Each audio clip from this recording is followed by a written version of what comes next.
Hi everybody, welcome back to Oliver Smith Watches. My name is George Reed and I'm the Director of Fine Timepieces here at Oliver Smith.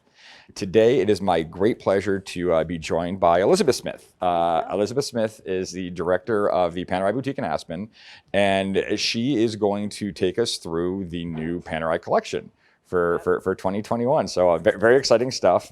I was actually kind of out of touch for most of this release. I was actually on vacation. So please. Don't know how you pulled that off. Oliver said yes. I don't know why. But yeah, it was great. But either way, I'm back. And actually, you know what? First, what are you wearing? Well, on the theme of new Panerai releases today, I'm wearing my current Panerai favorite. This is the Due, the 926. Yeah. It's a 38 millimeter in titanium. Now, against most Panerai trends, I actually was wearing a 42 millimeter for a while, and I loved it. But I've gone down in size and weight. And what I'm loving about this watch is I just don't even notice it's there. That's brilliant. Yeah. I'm going the exact opposite. I am wearing the PAM 21. This was Panerai's first limited edition piece. It's done in platinum. It's an homage to the original Radiomir, and it was just one of those watches I thought I would never see, much less have a chance to wear on film at one point. So yeah, PAM 21. Gotta rock it. Yeah. All right, well, we're going to talk about Panerai's new releases for 2021. These were announced at the Virtual Watches and Wonders early this year.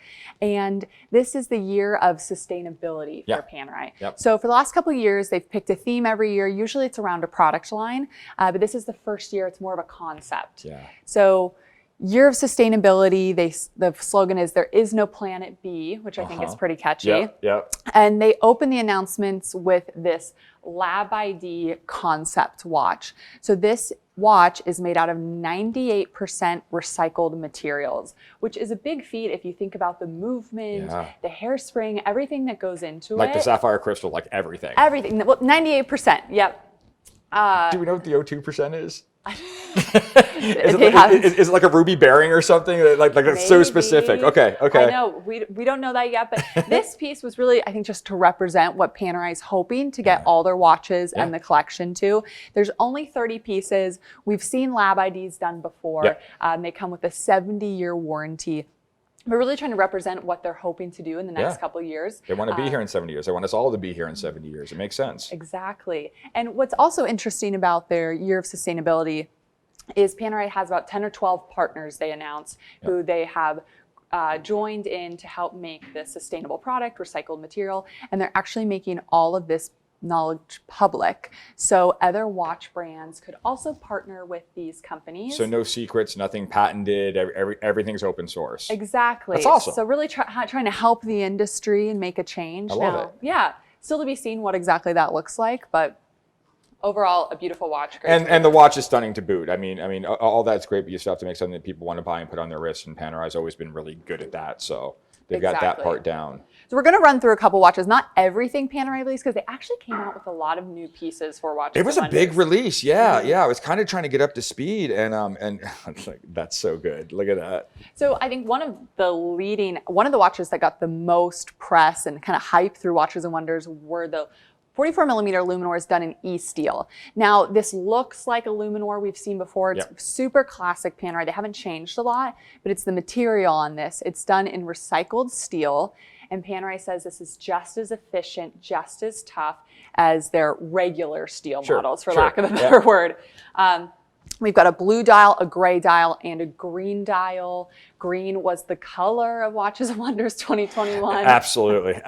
Everybody from Audemars on down was doing green stuff this year. So yeah. Panerai got the memo too. Green's the new blue. Exactly. But I don't know. I think it's beautiful. What do you think?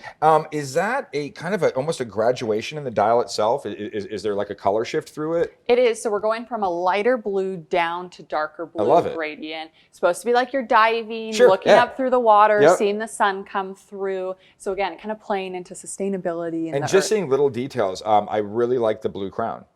Yeah. I absolutely love. I don't know why that particularly pops out to me. I think that's absolutely fantastic. It just brings it back out of the case. I think that's great. Yeah. And I love the blue and white. They did that on that was it the 1313? 1313. Which I thought was absolutely fantastic. Really getting into that nautical theme, the blue and white, and they're carrying it on with this, and sustainable, even better. Yeah, that's great.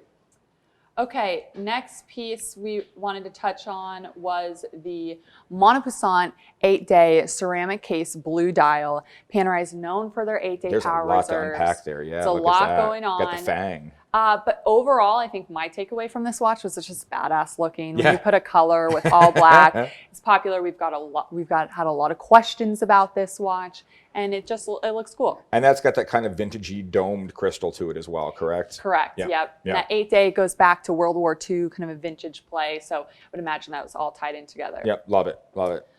And then last pieces we want to touch on. I know this is your favorite. Yeah, I'm really excited about these. Just to start doing, for years and years and years, Panerai's chronos have almost always been flybacks. And a flyback is a great complication, but it adds expense. So most of their chronographs have been in that $10,000 plus range. And what they're launching here with their new chronographs are non-flyback chronographs and sub 10,000 price point. Yep. That caught me right off the bat, particularly the white one. I know. It might have to come home with me. I think the thing's fantastic. Yeah, it's got your blue kind of chronograph hand there. $9,200 for the watches on the bracelet. Great price point. Brand new movement from Panerai. About 1,000 less on strap, assuming? I believe so. Yeah, Okay. we'll put that below once we confirm. Yeah. Great colors. I think my takeaway too from Watches and Wonders with Panerai is they're just kind of cleaning up the lines. Yeah. There's not a ton of crazy pieces. We're getting a little bit more streamlined. Also worth noting, they discontinued the 42 millimeter size, and we're expecting some 40 millimeters later in the year from Panerai. So that's something to look forward to. Absolutely. All right. Well, Elizabeth, thank you so much for taking me through this. I really, really appreciate it. I look forward to having you down here more often. Say hi to Aspen for me. I love it up there. Yeah. But anyway, guys, thank you so much for watching. If you haven't yet, please like and subscribe and reach out. If you have any comments below, we'd love to hear from you. Thank you.